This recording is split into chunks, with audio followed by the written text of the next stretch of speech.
এইটো কঁঠাল গুটি ন গা কাপোৰ পিন্ধি থাকে যেন লাভ নাই উঠাই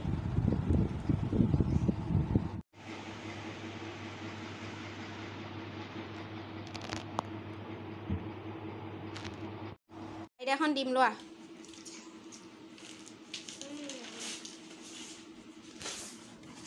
ইয়াতহে কাইদাখন থৈ দিছিলোঁ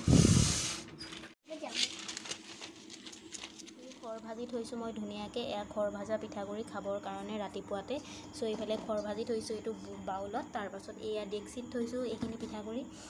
নৰ্মেল যেনেকৈ খাই পিঠা চিঠা বনাইছোঁ ধুনীয়াকৈ ভাজি মেলি একদম যোগাৰ কৰি থৈছোঁ কিয়নো সদায় দোকানৰ বস্তু কিমান খাব চ' সেইটো কাৰণে পিঠাগুড়ি মই এনেকৈ খুন্দি মেলি দুটাতে ৰাখিছোঁ এনেকৈ আৰু সেইদিনা জলপান খুন্দিছিলোঁ আপোনালোকক দেখাইছিলোঁ বাৰু এয়া আপোনালোকে কিমাননো কিনা বস্তু খাব চব সেইটো কাৰণে ঘৰৰ চাউল দি ঘৰৰ পিঠাগুড়িকণ খাবলৈ বহুত বেছি সোৱাদ হয় সেইটো কাৰণে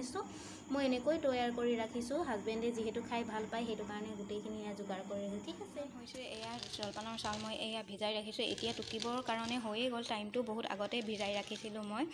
গোটেইখিনি টুকি মেলি লৈ একদম ৰেডি কৰোঁ তাৰপাছত মই জলপান খুন্দিম ঠিক আছে ভাজি আছোঁ মই ৰাতিপুৱাতে দেখাইছিলোঁ নহয় চাউলখিনি মই ধুনীয়াকৈ একদম টুকি মেলি থৈ দিছিলোঁ এয়া এতিয়া আজৰি পাইছোঁ এয়া মই ধুনীয়াকৈ একে জুই লগাই কেনে এয়া ভাজি আছোঁ জলপানৰ চাউল এয়া ফুটিবলৈ আৰম্ভ কৰিছে ঠিকছে জুই দিছোঁ এইফালে এয়া জলপান চাউলখিনি এয়া আছে পাচিতে মই এনেকৈ ভিজাই ৰাখিছিলোঁ এনেকুৱাকৈ জুই লাগিছে মানে ঠিকছে লাগিছে এই আমাৰ হেতানো থৈছোঁ জলপানৰ চাউল ভাজি আছোঁ